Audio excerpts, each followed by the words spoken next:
اتقوا الله في هذه البهائم المعجمة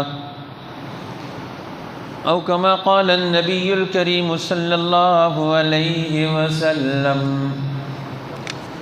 وقال رسولنا الكريم صلى الله عليه وسلم: لا تتخذوا فيه الروح غرضا، أو كما قال النبي الكريم صلى الله عليه وسلم.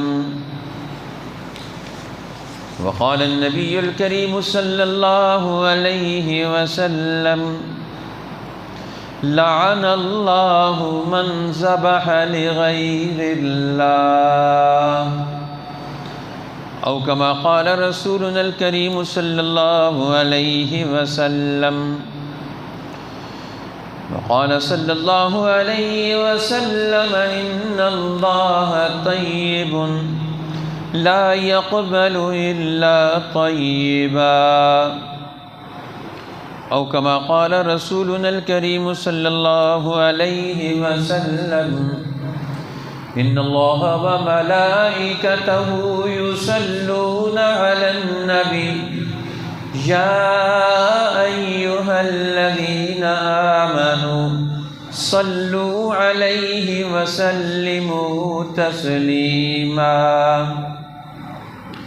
اللهم صل على سيدنا ومولانا محمد وعلى آله وأصحابه وأتباعه وبارك وسلم تسليما كثيرا كثيرا. محترم حاضرین، عزیز بزرگوں اور بھائیوں، آج 24 ذی القعدہ 1443 ہجری 24 جون 2022 کا یہ جمعۃ المبارک ہے۔ اللہ جل شانہ نے ہمیں انسانی زندگی کا عظیم ترین لباس پہنایا ہے۔ وہ چاہتا تو ہمیں پتھر بنا کر دنیا میں بھیج دیتا، وہ چاہتا تو درخت بنا کر دنیا میں بھیج دیتا، وہ چاہتا تو کسی اور مخلوق کی شکل میں ہمیں دنیا میں بھیج دیتا۔ اس نے ہماری حقیقت کو انسان کا لباس پہنایا ہے، انسان بنایا ہے، انسانی شکل و صورت عطا کی ہے۔ یہ انسان، یہ کائنات ہستی کا سب سے آخری نقطہ ارتقاء ہے۔ یہ انسان اس کائنات کی ترقی کا عروج ہے۔ یہ انسان اس کائناتی حقیقتوں کی سب سے بڑی حقیقت ہے، جس کے ساتھ رب العالمین نے ساری کائنات کو جوڑ دیا ہے۔ اب انسان کو اللہ جل شانہ نے دنیا میں اس مقام تک پہنچا کر اب امتحان میں ڈالا ہے کہ یہ اپنا امتحان دے کہ واقعتاً یہ کامل ہے، یہ اونچا ہے، یہ سمجھدار ہے، یہ عقل مند ہے، یہ نفع مند ہے، یہ کائنات کا نقطہ ارتقاء ہے، یہ نقطہ عروج ہے۔ یہ اپنا امتحان دے کر ساری کائنات پر اپنی ہستی ثابت کرے، اپنے وجود کو اپنے عمل سے منوائے، اپنی زندگی کو قیمتی بنا کر اپنے آپ کو کامیابی کے اعلیٰ ترین درجوں تک پہنچائے۔ اب انسان کو اللہ نے دنیا میں بھیج دیا، ثم رددناہ اسفل سافلین، اب ہم نے اسے نیچے سے نیچے پھینک دیا، اب یہاں سے اٹھ کر بلند ہو کر ترقی کر کے اپنی کامیابیوں کے زینے چڑھتے ہوئے اپنے آپ کو منوا اپنے عمل سے۔ لیکن اللہ نے مہربانی فرمائی کہ انسان کو اللہ نے تنہا نہیں چھوڑا، اس کی مدد گیری کر رہے ہیں، اس کی دستگیری کر رہے ہیں، اس کو پروان چڑھا رہے ہیں، اس کو خوبصورت بنا رہے ہیں، اس کو جہاں رہنمائی کی ضرورت ہے وہاں رب العالمین اسے رہنمائی دے رہے ہیں کہ دنیا تو کائنات تو بہت بڑی ہے، اس بڑی کائنات کے اندر انسان کس چیز کو کیسے استعمال کرے گا، کہاں کیسے قدم رکھے گا تو یہ دنیا میں کامیاب ترین انسان قرار پائے گا۔ اللہ جل شانہ نے اس کے سامنے ہر چیز کے نقش و نگار واضح کر دیے کہ یہ میرا گھر ہے کعبۃ اللہ، اس کو بھی تو نے پہچاننا ہے، یہ میرا حرم ہے حرم کعبہ، اس کو بھی تو نے پہچاننا ہے، یہ میرے نبی کا حرم ہے مدینۃ الرسول، اس کو بھی تو نے پہچاننا ہے، یہ ہر سرزمین حجاز اور مقدس ہے جہاں نبیوں کے قدم لگے ہیں، اللہ کے نیک بندوں کے یہاں وقت گزرے ہیں، ان کے رات و دن کے لمحات اللہ کی عبادت کے، دعاؤں کے، سوز و گداز کے، زاریوں اور اللہ کے سامنے عجز کے یہاں دن و رات گزرے ہوئے ہیں۔ اس مقام کو بھی ذہن میں رکھ لے، اور پھر تو نے اپنے قرب و جوار میں تو نے جن چیزوں کو استعمال کرنا ہے ان کو بھی ذرا ذہن میں رکھ لے۔ اللہ جل شانہ نے انسان کو پیدا کیا تو انسان کو پیدا کرنے کے بعد اللہ نے ہر چیز کے جوڑے انسان کے قرب میں پیدا کر دیے۔ جنت سے ہی اللہ جل شانہ نے انسان کے لیے زندگی گزارنے کے لیے جن چیزوں کی ضرورت تھی وہ ساری اس کے قرب و جوار میں جمع کر دی کہ اس کی نسل بڑھاؤ، ان کو آگے چلاؤ اور ان سے فیض حاصل کرو، ان کو اپنی زندگی میں شامل کرو۔ جس طرح اللہ نے جانور بنا دیے، اللہ جل شانہ نے کلام مجید میں اس کی طرف بھی فرمایا وَالْأَنْعَامَ خَلَقَهَا لَكُمْ، یہ چوپائے ہم نے تمہارے لیے بنائے، یہ جانور ہم نے تمہارے لیے بنائے۔ وَالْأَنْعَامَ خَلَقَهَا لَكُمْ، اب مختلف قسم کے انعام ہیں، مختلف قسم کے جانور ہیں۔ وَالْخَيْلَ وَالْبِغَالَ وَالْحَمِيرَ لِتَرْكَبُوهَا وَزِينَةً، فرمایا کچھ جانور تو تمہاری سواریوں کے لیے بنائے، ان کو ہم نے تمہارے لیے صلابت اور طاقتوں کا مظہر بنا کر دنیا میں بھیجا۔ والخیل والبغال والحمیر، فرمایا یہ خیل گھوڑا ہے، والبغال یہ خچر ہے، والحمیر یہ گدھا ہے۔ اب یہ جانور یہ کس لیے بنائے؟ لِتَرْكَبُوهَا وَزِينَةً، تم ان پر سواریاں کرو، تم منزل مقصود تک پہنچو، تم ان پر بار برداری، لوڈ اٹھا کر، وزن اٹھا کر ایک جگہ سے دوسری جگہ منتقل کرو۔ وَزِينَةً، اور جانوروں کو تمہاری زینت بھی بنایا، خوبصورتی کا ذریعہ بھی بنایا۔ ہر جانور کی اپنی حیثیت، گھوڑوں کے اپنے کمالات، خچروں کے اپنے کمالات، گدھے کے اپنے کمالات ہیں۔ اب یہ ہر دور کی سواری ہے، ہر دور میں انسانی زندگی کا یہ حصہ رہے ہیں۔ انسان جانوروں کے بغیر وہ اپنی زندگی کی تکمیل نہیں کر سکتا، اسے مختلف قسم کے جانور اسے ضرورت کے طور پر اسے پیش آتے ہیں۔ اللہ جل جلالہ کلام مجید میں جا بجا ان کا تذکرہ کرتے ہیں کہ یہ جانور تم نے پالے ہیں، تم نے ان کو پروان چڑھانا ہے، تم نے ان کی خدمت کرنی ہے، انہوں نے تمہاری خدمت کرنی ہے۔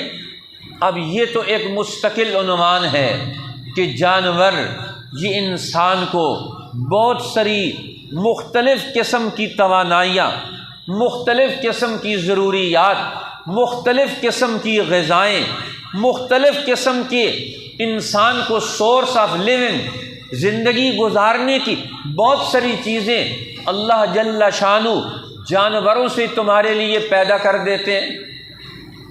قرآن حکیم جا بجا ان کا تذکرہ کرتا ہے، فرمایا کہ تم ان کی چمڑوں سے سردی کا سامان بھی بناتے ہو، تم ان کے چمڑوں سے خیمے بھی بناتے ہو، تم ان کے چمڑوں سے دسترخوان بھی بناتے ہو، تم ان کے چمڑوں سے اپنے لیے لباس اور کوٹ بھی بناتے ہو، تم ان کے غلے اور اناج اور ان کے استعمال کی ہوئی چیزوں کی طاقتیں یہ کس کس شکل میں تمہارے لیے آتی ہیں۔ اللہ جل شانہ ان کا تذکرہ کر کے کہ یہ تمہارے لیے کتنے ضروری ہیں، تم ان کو استعمال کرتے ہو۔ وَإِنَّ لَكُمْ فِي الْأَنْعَامِ لَعِبْرَةً، بے شک جن چاؤ پاؤ میں، ان جانوروں میں بھی تمہارے لیے عبرت ہے، تمہارے لیے نصیحت ہے۔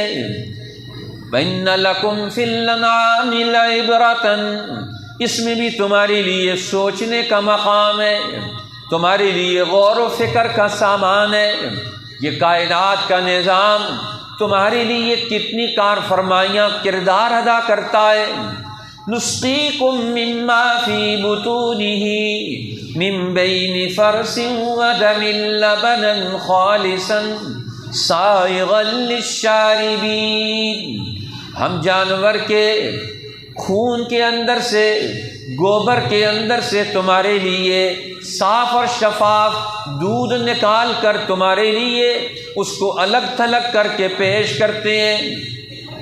اب یہ جانور کا باطنی اور اندرونی نظام کتنا مستحکم ہے کہ جس میں کھاتا وہ گھاس اور غلہ ہے، اور پھر غلہ اور اناج وہ گوبر بن کر اور خون بن کر، اسی غلے اور اناج سے پیشاب بن کر، اسی سے گوبر بن کر، اسی سے خون بن کر، اسی سے پھر آگے دودھ بن کر، یہ کون ڈفرینشیٹ کر رہا ہے؟ یہ کون ان کو الگ الگ کر رہا ہے؟ یہ کس کی مشینری یہ کام کر رہی ہے؟ یہ کس کی صنعت و قدرت قاہرہ یہ جانور کے اندر سے یہ خالص چیز تمہارے لیے نکال رہی ہے۔ وَإِنَّ لَكُمْ فِي الْأَنْعَامِ لَعِبْرَةً نُسْقِيكُم مِّمَّا فِي بُطُونِهِ مِن بَيْنِ فَرْثٍ وَدَمٍ، ہم گوبر اور خون کے اندر سے تمہارے لیے لبناً خالصا، خالص دودھ نکال کر لاتے ہیں، سائغا للشاربین، جو پینے والوں کے لیے کتنا خوشگوار ہے، یہ پینے والوں کے لیے کتنا مزیدار ہے، یہ پینے والوں کے لیے کتنا لذیذ ہے۔ اور فرمایا اس میں کتنی توانائیاں اللہ نے رکھ دی، دودھ کو کھانے کی جگہ پر بھی رکھ دیا اور پینے کی جگہ پر بھی رکھ دیا۔ یہ غذائی ضرورتیں بھی پوری کرتا ہے، یہ پینے کی ضرورتیں بھی پوری کرتا ہے، یہ ساری ضرورتوں کا حامل بنا کر اللہ نے اس کو دنیا میں بھیج دیا۔ اب مختلف قسم کے جانور، اب ان کی حیثیت کو متعین کر دیا۔ اب یہ جانور فرمایا انسان کے لیے کام آتے ہیں۔ انسان نے جانور کو بنایا نہیں، یہ ان کا خالق حقیقی نہیں، خالق حقیقی تو رب العالمین ہے جس نے انسان کو بھی جانوروں کو بھی وجود بخشا۔ لیکن انسان کچھ دن جانور کو اپنے ساتھ رکھتا ہے، اس کو کھانا دیتا ہے، اس کو پانی دیتا ہے، اس کی زندگی کی ضرورتوں کا خیال رکھتا ہے۔ یہ جانور اس کو اپنا رب اور مالک سمجھتا ہے، یہ بلاتا ہے تو اس کے پاس آ جاتا ہے، یہ بلاتا ہے تو یہ دوڑتا ہوا اس کے پاس آتا ہے، یہ اسے ایک طرف جانے کا کہتا ہے تو یہ اس طرف چل کھڑا ہوتا ہے، یہ اس کی آواز کو بھی پہچانتا ہے۔ یہ اس کی چاہت کو بھی پہچان لیتا ہے، یہ جانور ہے۔ اب مختلف قسم کے جانور انسان کی زندگی کا یہ حصہ بنائے گئے کہ انسان ان سے اپنی زندگی کی ضرورتوں کو پورا کرے۔ اب اللہ جل شانہ نے فرمایا یہ 3 قسم کے جانور تمہاری سواری کے لیے، تمہاری زینت کے لیے، تمہاری خوبصورتی کے لیے، تمہاری محنت اور مشقت اور بوجھ کے اٹھانے کے لیے۔ فرمایا یہ تو وَلَكُمْ، یہ تمہارے لیے یہ خوبصورتی کا ذریعہ بن گئے۔ اللہ نے تمہارے لیے ان کو تمہاری کامیابی اور ترقی کا ذریعہ بنا دیا۔ اب انسان ان کو استعمال کرتا ہے۔ وَلَكُمْ فِيهَا جَمَالٌ حِينَ تُرِيحُونَ وَحِينَ تَسْرَحُونَ، یہ زندگی کی حرکت کے خوبصورتی کا یہ پورا نظام ہے۔ وَلَكُمْ فِيهَا جَمَالٌ حِينَ تُرِيحُونَ وَحِينَ تَسْرَحُونَ، جب صبح کو اپنے گھروں سے لے کر تم جنگلوں میں جاتے ہو، بیابانوں اور وادیوں میں جاتے ہو۔ حِينَ تُرِيحُونَ وَحِينَ تَسْرَحُونَ، شام کو تم اپنے گھروں میں واپس لے کر آتے ہو۔ اب ہر آدمی کے گھر میں 10 20 50 جانور داخل ہو رہے ہیں اور وہ بیٹھا ہوا ان کو دیکھ رہا ہے، نظارہ کر رہا ہے زندگی کی خوبصورتی کا کہ میرے گھر میں دودھ بھی آ رہا ہے، میرے گھر میں مکھن بھی آ رہا ہے، میرے گھر میں گوشت بھی آ رہا ہے، میرے گھر میں زندگی بھی آ رہی ہے، میری گھر میں اللہ کی نعمتیں بھی آ رہی ہیں۔ وَلَكُمْ فِيهَا جَمَالٌ، یہ ہے خوبصورتی۔ آج ہم جانوروں کو نکال کر، پودوں کو نکال کر زندگی کو کہتے ہیں بلڈنگوں سے خوبصورت بنانا ہے، پتھروں سے خوبصورت بنانا ہے۔ اللہ کہتے ہیں پتھروں سے تو ہم نے جہنم کو بھرا ہے، جہاں صرف پتھر اور جانور ہوں گے وہ تو جہنم ہے۔ اس جگہ کا نام قرآن نے جہنم رکھا ہے کہ جہاں صرف پتھر جمع ہوں گے اور انسان جمع ہوں گے۔ وقودها الناس والحجارہ، اس کا ایندھن انسان اور پتھر ہیں۔ اب یہ جہنم ہے۔ اللہ فرماتے ہیں اے میرے بندو ایمان والو، قوا انفسکم واہلیکم نارا، اپنے آپ کو اور اپنے گھر والوں کو جہنم کی ایندھن بننے سے بچاؤ۔ علیہا ملائکۃ غلاظ شداد لا یعصون اللہ ما امرهم ویفعلون ما یؤمرون، اور میں اس پر اللہ نے سخت طاقتور پیرے بٹھا کے رکھے ہوئے ہیں۔ وقودها الناس والحجارہ، جہنم وہ ہے جس میں پتھروں کو اور انسانوں کو ڈالا جائے گا۔ آج ہمارا شہری تمدن، ہماری زندگی، سب لوگ اسی پر لگے ہوئے ہیں، پہاڑوں کو کاٹ کر، پتھر بنا کر، پتھر پیس کر، سیمنٹ بنا کر، یہ ساری کیا کر لیں؟ بلڈنگیں بنا لیں۔ زراعت ختم، زرعی زمینیں ختم، جانور ختم، جانوروں کا پالنا ختم، جانوروں کا زندگی میں آنا ختم۔ اب شریعت نے اس کے حوالے سے بھی اصول اور ضابطے بتائے کہ تم نے جانوروں کو رکھنا بھی ہے اور رکھنا کیسے ہے، اور میں اس میں بھی تمہارے لیے بڑے فوائد ہیں۔ جہاں سے یہ جانور گزرتے ہیں یہ بہت ساری بیماریوں کا علاج۔ اب جس طرح اونٹ کا گوشت، اونٹ کا پیشاب، اونٹ کا دودھ، اب اونٹ کی بہت ساری چیزیں، یہ بہت ساری جگر کی بیماریوں کا علاج ہے، یہ بہت ساری بیماریاں انسان کے اندر سے نکالتا ہے۔ اسی طرح گائے کا دودھ یہ اپنے اندر خوبصورتی اور توانائی اور طاقت رکھتا ہے۔ بھیڑ اور بکری کا دودھ براہ راست استعمال کیا جائے تو یہ بڑی خوبیوں کا مالک ہے۔ حضور نے فرمایا اشربو من البانہا، فرمایا ان کا لبن اور دودھ استعمال کرو، اس میں اللہ نے صحت رکھی ہے، اللہ نے ان کے اندر توانائی اور طاقت رکھی ہے۔ اب عرب کا ایک بدو، اس کے پاس کھانے کی کوئی چیز نہیں ہوتی تھی، جنگلوں میں گھوم پھر رہے ہیں، وہاں اس کے پاس دودھ ہے، اونٹ ہے، بھیڑ ہے، بکری ہے، اور اس کے پاس یہ چیزیں موجود ہیں۔ ادھر کھجور لگی ہوئی ہے، کھجور ہے، اور ایک طرف پانی ہے، یہ 2-3 چیزیں کھانے کی ہیں، اب ان کو استعمال کرتے، اب یہی ان کے لیے خوبصورتی کا ذریعہ ہے۔ اب یہ ایک دور تھا کہ امت مسلمہ کے اندر یہ خوبصورت ترین زندگی یہ گزر رہی تھی کہ ہر علاقے کے اندر اس علاقے کے لوگ صحت مند بن کے رہیں۔ اب انسانی صحت کو اللہ نے حیوانی صحت کے ساتھ جوڑ دیا۔ اب صحت مند حیوان ہوں گے، صحت مند انسان بھی ہوں گے، صحت مند دودھ پئیں گے، صحت مند گوشت کھائیں گے، صحت مند جانوروں کو استعمال کریں گے، صحت مند جانور ان کے قرب و جوار میں پھریں گے، اس کے ماحول سے بہت ساری توانائیاں پیدا ہوتی ہیں۔ اب اسی طرح ہمارے اطباء کہتے ہیں، حکیم دوست محمد صابر ملتانی رحمۃ اللہ علیہ، اللہ ان کی قبر پر بھی کروڑاں رحمتیں نازل فرمائے، وہ کہتے تھے کہ جس علاقے کے اندر ہلدی اور بکری موجود ہو، جس کا دودھ، جس کا گوشت اور جس کا ماحول بھی رکھا جائے، اور میں وہاں ٹی بی نہیں آ سکتی، پھیپھڑوں کی بیماریاں نہیں آ سکتی ان کے استعمال کرنے کی وجہ سے۔ لہٰذا یہ 2 قیمتی چیزیں اللہ نے رکھی ہیں، ادھر نباتات ہیں اور ادھر اس کے ساتھ اللہ نے حیوانات کو رکھ دیا۔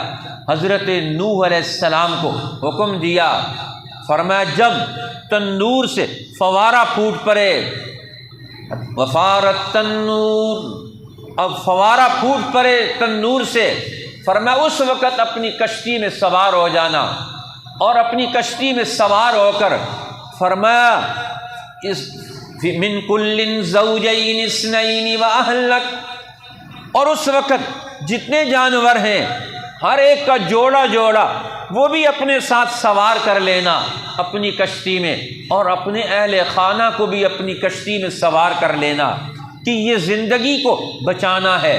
زندگی سچے انسانوں کا نام بھی ہے، اور ان انسانوں کے لیے ان جانوروں کی بھی ضرورت ہے۔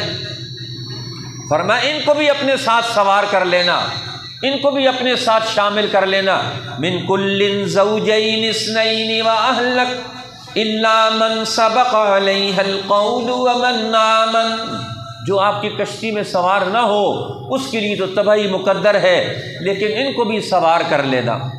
اب یہ بھی ایک مستقل حکم نامہ آ گیا کہ جانوروں کو بھی پالا جائے۔ اب نبی اکرم صلی اللہ علیہ وسلم نے بھی اپنے لیے اپنے جانور پال کے رکھے ہوئے تھے الگ سے، ان کو بھی استعمال کرتے، ان کی بھی نگرانی کرتے تھے۔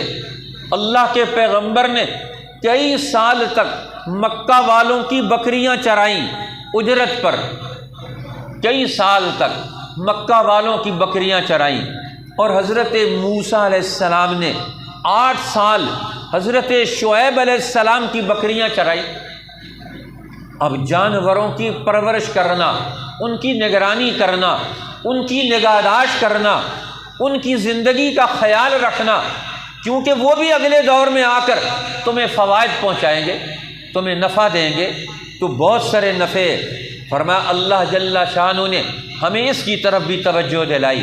یہ حج کے دن آ رہے ہیں، اب حج کے دنوں کی تکمیل اکیلا انسان کرے گا؟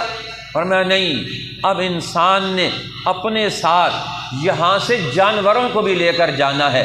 لیشہدوا منافع لہم، لیشہدوا منافع لہم، اللہ تعالیٰ فرماتے ہیں لیشہدوا منافع لہم، ان جانوروں کو بھی اپنے ساتھ لے کر آؤ، سواری کر کے سوار ہو کر بھی آؤ، اور جب سوار ہو کر تم ان پر آؤ گے لیشہدوا منافع لہم، اب مقام حرم پر پہنچ کر تم ان کے منافع کا، فائدوں کا تم اپنی آنکھوں سے مشاہدہ کرو گے۔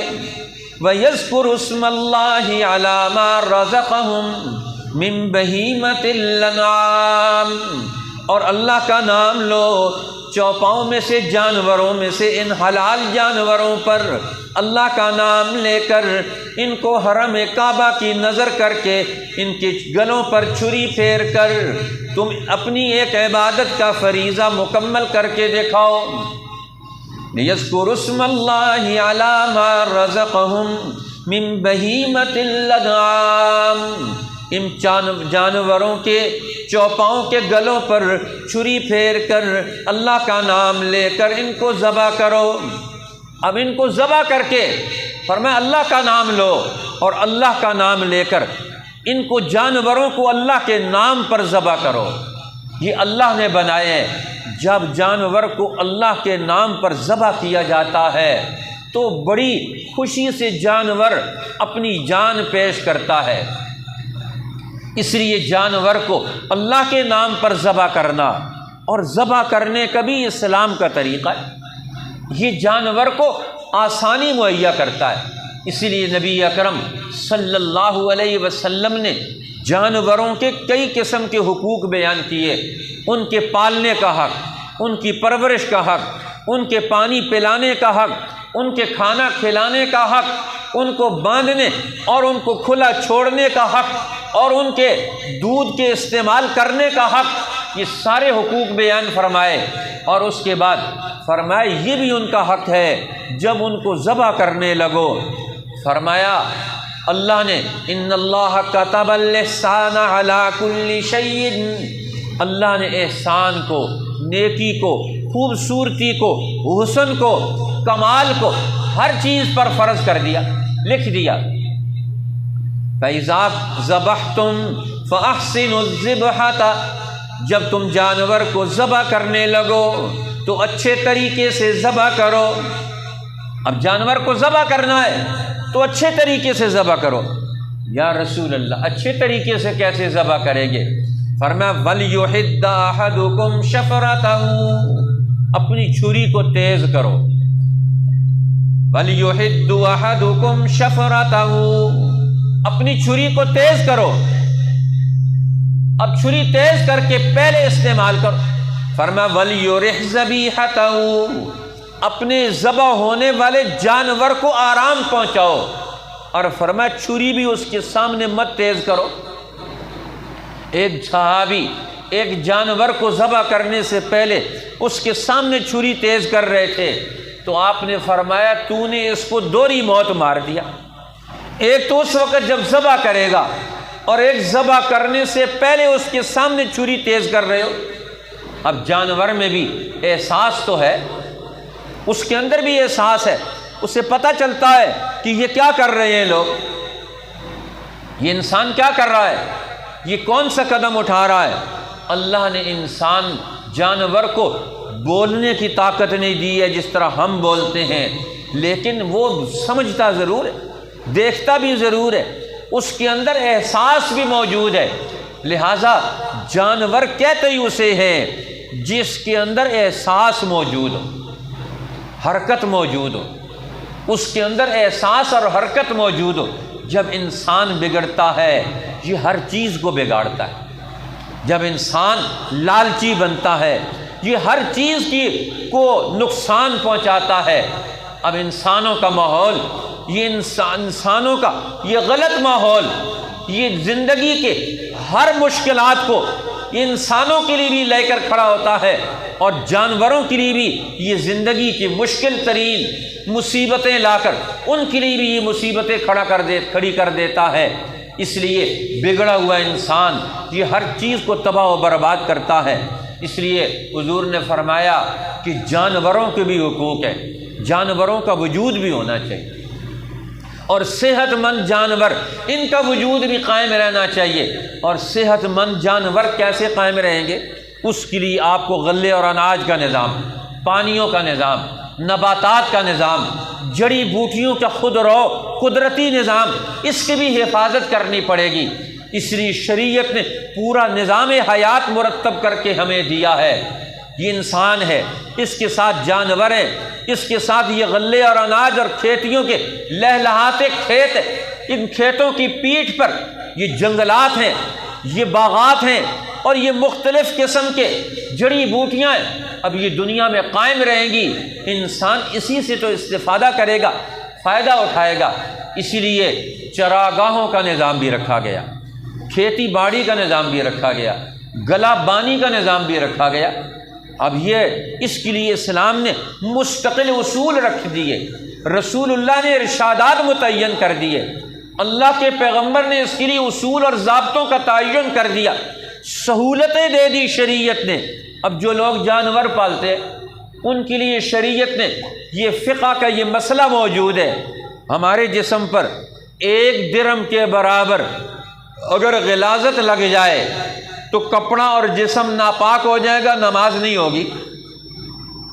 لیکن جو آدمی جانور پالتا ہے اس کے لیے یہ حکم نہیں ہے، اس کے لیے حکم بدل گیا، فرمایا اس کے جسم کے کپڑے کا 1/4 حصہ بھی اگر ناپاک ہو تو وہ نماز پڑھ سکتا ہے، کیونکہ وہ ہر وقت جانوروں میں رہے گا اور ان کے پیشاب پخانے سے اس کے کپڑے اٹے ہوئے ہو سکتے ہیں، لہذا ادھر سے نماز بھی نہ جائے۔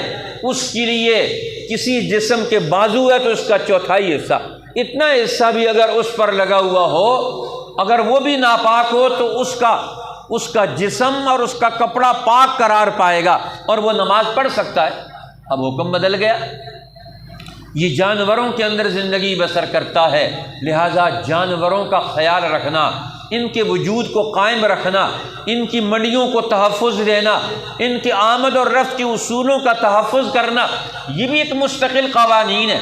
اسلام اس کو بھی بیان کرتا ہے کہ کسی جاندار کو اسلامی معاشرے میں کسی قسم کا نقصان نہ ہو۔ لہٰذا اب یہ قربانی کے دن آتے ہیں، اب قربانی کے دن میں قربانی کے جانور لائے جاتے ہیں کہ ہم نے قربانی کرنی ہے۔ اب یہاں تک تو جسمانی ضروریات کا تذکرہ تھا، اب جانور انسان کی روحانی ترقی کا بھی ذریعہ ہے، اس کے اندر نیکی اور کمال کا بھی ذریعہ ہے۔ جب آپ جانور کو اللہ کے نام پر قربان کرتے ہیں، اللہ کے نام پر ذبح کرتے ہیں، لِيَذْكُرُوا اسْمَ اللَّهِ عَلَىٰ مَا رَزَقَهُم مِّن بَهِيمَةِ الْأَنْعَامِ، اب جانور قربانی کس کی کرنی ہے؟ پالتو جانور کی، اور وہ بھی سارے قسم کے نہیں، صرف اونٹ، گائے یا بھینس، دوسری طرف بھیڑ یا بکری، یہ 3 قسم کے جانور ہیں جن کی قربانی ہو سکتی ہے۔ اب یہ بھی پالتو جانور جو ہم اپنے گھروں میں پال کے رکھیں، جو جنگلی جانور ہیں وہ تو وحشی جانور ہیں، وہ انسانی زندگی کا حصہ نہیں بنتے، وہ جنگلوں میں رہتے ہیں، ان کی اپنی حیات، ان کی اپنی زندگی، ان کی اپنی نوعیت ہے۔ اب ان کی قربانی نہیں ہو سکتی ہے کہ آپ کسی ہرنی کو پکڑ کے لے آئے، ہاں پکڑ کے لا کر ذبح کر کے گوشت استعمال کرنا وہ تو حلال ہے، لیکن آپ اس کی قربانی کرنا چاہیں تو قربانی اس کی نہیں ہو سکتی۔ قربانی انہی جانوروں کی ہوگی، لِيَشْهَدُوا مَنَافِعَ لَهُمْ وَيَذْكُرُوا اسْمَ اللَّهِ عَلَىٰ مَا رَزَقَهُم مِّن بَهِيمَةِ الْأَنْعَامِ فَكُلُوا مِنْهَا وَأَطْعِمُوا الْبَائِسَ الْفَقِيرَ۔ فرمایا اب ان جانوروں کا گوشت استعمال کرو، ان کا پوست استعمال کرو۔ اب شریعت نے اس کی طرف بھی توجہ دلا دی۔ اب فرمایا نبی اکرم صلی اللہ علیہ وسلم نے فی جلود الانعام، فرمایا جانوروں کا جو چمڑا ہے، کچا چمڑا، اذا دبغت، جب اسے دباغت دی جائے، اسے رنگ دیا جائے تو فرمایا وہی چمڑا پاک ہو جاتا ہے۔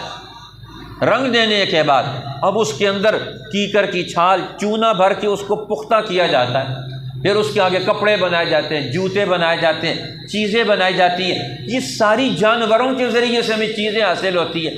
اب جانوروں کے حقوق کا تحفظ ہمارے ملکوں میں کیا ہے؟ ان کے پالنے کا نظام کیا ہے؟ ان کی زندگی کی غذائیت اور غلے اور اناج کا نظام کیا ہے؟ آج تو لوٹ مار مچی ہوئی، ایسے قسم کے انجیکشن لگائے جاتے ہیں جانوروں کو، ایسی غذائیں انہیں دی جاتی ہیں، ایسی فیڈ دی جاتی ہے کہ وہ بے زبان مخلوق کھا جاتی ہے۔ انسانوں کا یہ جو تمدن اور معاشرت ہے، یہ اتنی خطرناک اور زہریلی ہو چکی ہے کہ اس نے جانوروں کی زندگی کو بھی ہلاکت میں ڈال دیا۔ آج آپ دیکھ لیں پوری دنیا یہ شاپر کا جو غلط استعمال ہے، اس نے زندگی کو تباہ و برباد کر کے رکھا ہے۔ اب جدھر جائیں شاپر گلیوں میں پڑے ہوئے ہیں، جو بھی استعمال کرتا ہے اس کا پورا میکانزم، یہ بلدیاتی نظام کا کام ہوتا ہے کہ شہری نظام کو ایک تمدن مہیا کرے، ایک قانون مہیا کرے، آداب مہیا کریں، یہ تعلیمی نظام ہے۔ لیکن ہم ساری چیزوں سے یہ پیچھے ہٹ گئے، اب ہم نے اس کی طرف توجہ ہی نہیں کی۔ اب نالیاں بھری ہوئی ہیں، سارا پانی شاپر نالیوں کے اندر ہے، پانی باہر ہے۔ اسی طرح جدھر آپ جا کر دیکھیں جنگل بھرے ہوئے، جنگلی جانور یہ شاپر کھا جاتے ہیں، وہ بیچارے موت کے منہ میں چلے جاتے ہیں۔ یہ ہضم تو ہوتا کو نہیں۔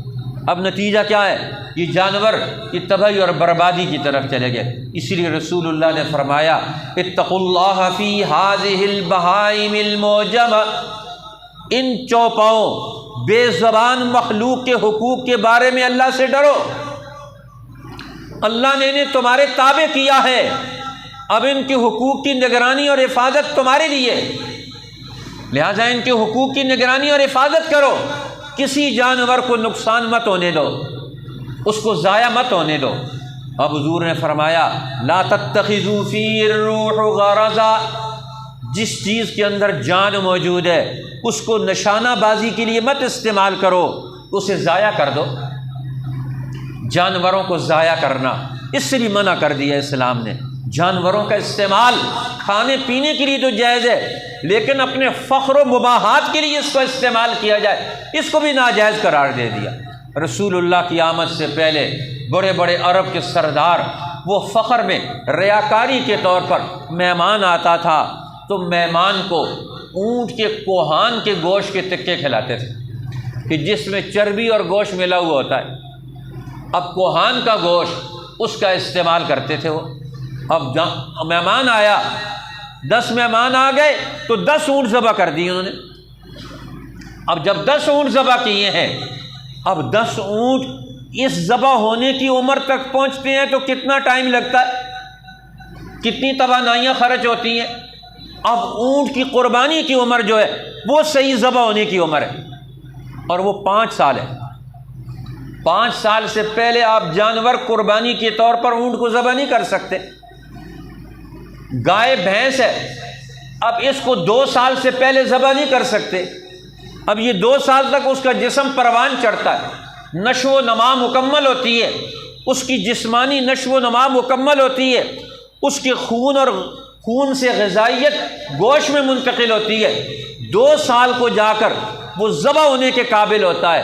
آج انسان اپنی مرضی کے مطابق جانور کو پہلے ہی ذبح کر دیتا ہے، کوئی اصول اور کوئی قانون نہیں۔ اسمبلیوں میں بیٹھنے والے ان کا دماغ تو ویسے ہی کوئی نہیں، الحمدللہ وہ تو فارغ لوگ ہیں، اپنے پیسے کے لیے جاتے ہیں، پیسے کے لیے قانون سازی کرتے ہیں، اپنے مفادات الو سیدھا کرتے ہیں، 5 سال بعد باہر آ جاتے ہیں، قوم کے سر میں نئی قانون سازی ظلم اور تکبر کی، جہالت کی، نقصان کی مسلط کر کے وہاں سے واپس آ جاتے ہیں، اور عوام بھی جہالت کے مرتکب ہے، انہی کو ووٹ دے کر بیچتے ہیں ہمارے لیے اگلے سالوں میں نئی جہالت اور مفاد پرستی پر نئی قانون سازی کر کے آنا، نئے ظلم اور تکبر کے، جہالت کے اور نقصان کے قانون بنا کر آنا۔ اب شریعت نے قانون بنا دیے، یہ طبی قوانین ہے، یہ دینی قوانین ہے، یہ فطری قوانین ہے، یہ کائنات گیر قوانین ہے، جن کی روشنی میں انسانی زندگی، حیوانی زندگی، یہ کائناتی زندگی، یہ ساری حرکیات اسی کے تناظر میں یہ آگے بڑھتی ہیں، ترقی کرتی ہیں۔ آج مسلمان عقل و شعور اور قرآن حکیم کی تعلیمات، رسول اللہ کے بتائے ہوئے ارشادات، ان سے اپنی زندگی کی تعمیر اور تشکیل کرنے کی صلاحیت اور علم ہی کھو بیٹھا ہے۔ اب اللہ جل شانہ فرماتے ہیں 5 سال کی عمر میں اونٹ ذبح کرو، اور اونٹ پیدا ہونے کے بعد 5 سال کی عمر تک جب وہ پہنچتا ہے تو اس وقت اس کی حیثیت بنتی ہے کہ آپ اس کو ذبح کریں۔ اب مہمان آیا، آپ نے اونٹ ذبح کر دیا، اب ایک اونٹ 100 آدمی کھاتے ہیں، آپ نے 10 آدمیوں کے لیے 10 اونٹ ذبح کر دیے، یہ تو معاشرے کی معیشت کی تباہی اور بربادی ہے۔ 5 سال میں اونٹ پیدا ہوگا اور یہ ذبح کر کے مہمانوں کے لیے کھلا دیں، تکبر اور فخر اور ریاکاری کے طور پر۔ حضور علیہ السلام نے آ کر منع کر دیا، فرمایا انما بعثت لیتمم مکارم الاخلاق، مجھے بھیجا گیا ہے میں عمدہ اخلاق کی تکمیل کروں۔ ایک صحابی آئے، آ کر عرض کرنے لگے یا رسول اللہ میں اشراق کی نماز پڑھنا چاہتا ہوں، اشراق کی نماز کس وقت پڑھا کروں؟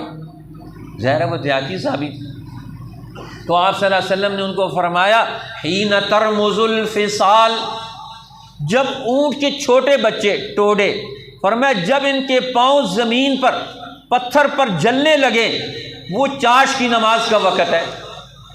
حین ترمز الفصال صلاۃ الاوابین حین ترمز الفصال، فرمایا چاش کی نماز کا وہ وقت ہے جب اونٹ کے بچے کے پاؤں جلنے لگے۔ یہ چاش کی نماز کا وقت ہے۔ اب دیکھو اونٹ کے بچے سے، اس کے چلنے سے اللہ کے پیغمبر نے چاش کی نماز کا وقت بتا دیا۔ اب تو نہ ہمارے یہاں اونٹ رہے، نہ بکریاں رہے، نہ بھیڑ بکری رہے، نہ کوئی چیز رہے۔ اس لیے حدیث پاک میں آتا ہے کہ جب اللہ جل شانہ اپنے بندوں کے لیے مختلف احوال رکھتے ہیں، کبھی صحت ہے، کبھی بیماری، کبھی تونگری ہے، کبھی فقر، کبھی کس قسم کے حال ہے، کبھی کس قسم کے حال، فرمایا انسان پر کبھی مصیبت آ رہی ہوتی ہے تو اللہ تعالیٰ ڈائریکٹ اس پر مصیبت نہیں ڈالتے، اس کے مال پر ڈال دیتے، اس کے جانور پر ڈال دیتے، اس پر ڈائریکٹ نہیں آتی۔ ہم نے کہا ہم نے مال رکھنا ہی نہیں ہے، جانور رکھنا ہی نہیں ہے۔ اب پھر کس پر آتی ہے؟ اولاد پر آتی ہے، اپنے آپ پر آتی ہے۔ اس لیے اب زندگی سے ہم نے جانوروں کو نکال دیا، اور خوشی میں لوگ رکھتے ہیں تو اب کتے رکھتے ہیں۔ جی اب شوق بھی عجیب ہے، اب کتے رکھتے ہیں شوق کے لیے جانور۔ شریعت کہتے ہیں حلال جانور رکھو، شریعت کہتی ہے دودھ دینے والے جانور رکھو، شریعت کہتی ہے تم اپنے لیے یہ غلہ اناج غذائی اور گوشت پوشت دینے والے جانور رکھو۔ اب اس کا نظام ہی نہیں ہے، اس کی عقل ہی نہیں ہے، اس کی کوئی چیز ہی نہیں ہے۔ اب ہمارے یہاں ذبح کا نظام بھی نہیں ہے، ترتیب ہی ساری زندگی کو الٹ گئی، اور کوئی کسی سے پوچھنے والا بھی نہیں ہے کہ یہ کام کس ادارے نے کرنا ہے، یہ کون سے حکومتی ادارے ہیں دنیا میں انہوں نے یہ کام کرنا ہے۔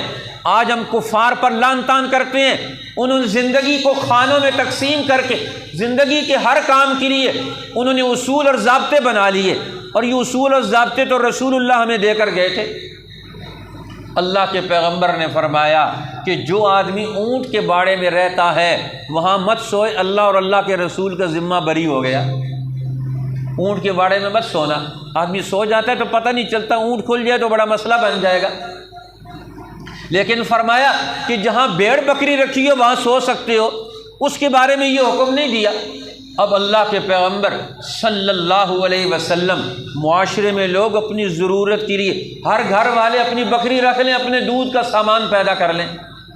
اب ان کے لیے جائز ہے، ضرورت ہے، لیکن رکھیں گے کیسے؟ اس کو غلہ اور اناج کہاں سے دیں گے؟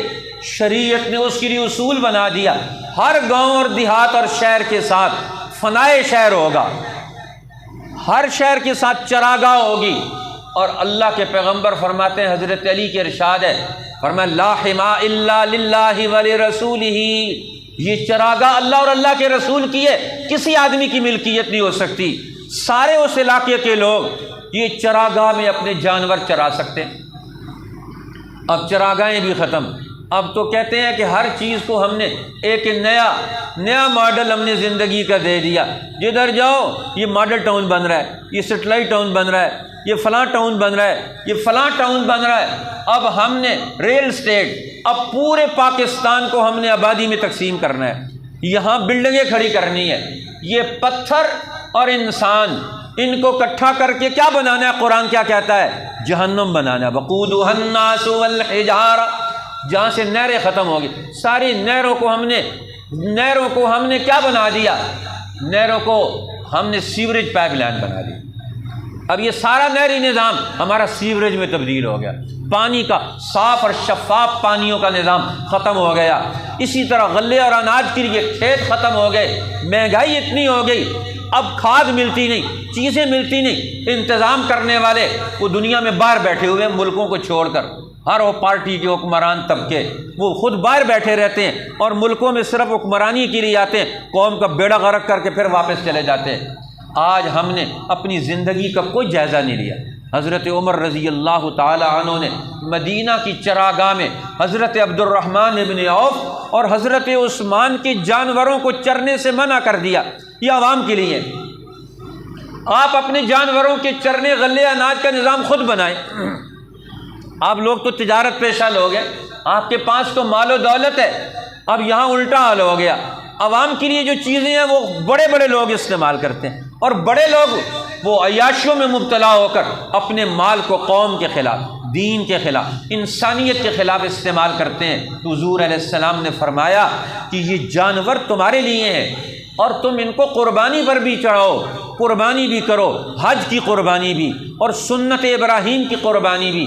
لہٰذا جو قوم اپنے لیے غلے اور اناج اور جانور قربانی کے صحت مند جانور نہ پیدا کر سکے، نہ استعمال کر سکے، تو وہ دنیا میں تباہ و برباد بھی ہوں گے۔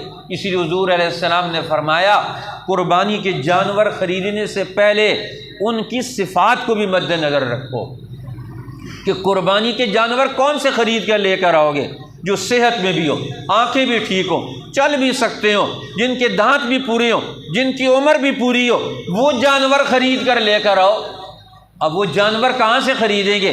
اس کے لیے بھی ہمیں توجہ کی ضرورت ہے۔ اب سال میں ہم ایک دفعہ جانور خریدتے ہیں، اب پھر وہ بھی عیب والا اگر جانور خرید کے لے آئیں تو قربانی کیسے ہوگی؟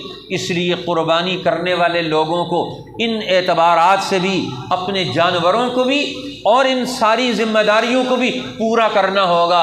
یہ صرف ایک دن کا مسئلہ نہیں، پورے سال ہمارے ملک میں کیا کچھ ہوتا ہے، جانوروں کے ساتھ کیا کچھ ہوتا ہے، ہم اس سے بری و ذمہ ہو جائیں اور آخری دن جا کر کہیں کہ ہمیں اچھا جانور مل جائے گا۔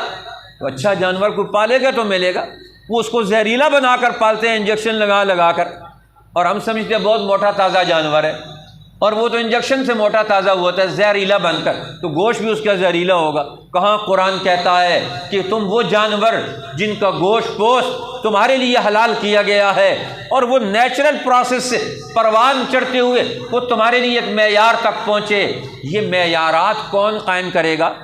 یہ توازن کون قائم کرے گا؟ یہ زندگی کے اصول اور ضابطے کون قائم کرے گا؟ یہ آج مسلمان سبق بھول گئے۔ اللہ جل شانہ ہمیں دین اور دنیا دونوں کو اچھا بنانے کی توفیق عطا فرمائے، اپنے دین کو بھی صحیح عمل اختیار کرنے کی، قربانی کے دنوں میں، حج کے دنوں میں، باقی زندگی کے سارے اعمال میں بھی ہر صحیح عمل اختیار کرنے کی توفیق عطا فرمائے، اور پورا سال ہم اپنی زندگی کو درست نہج پر استوار کر سکیں۔ اللہ جل شانہ ہمیں اس کی بھی توفیق نصیب فرمائے۔ وآخر دعوانا ان الحمد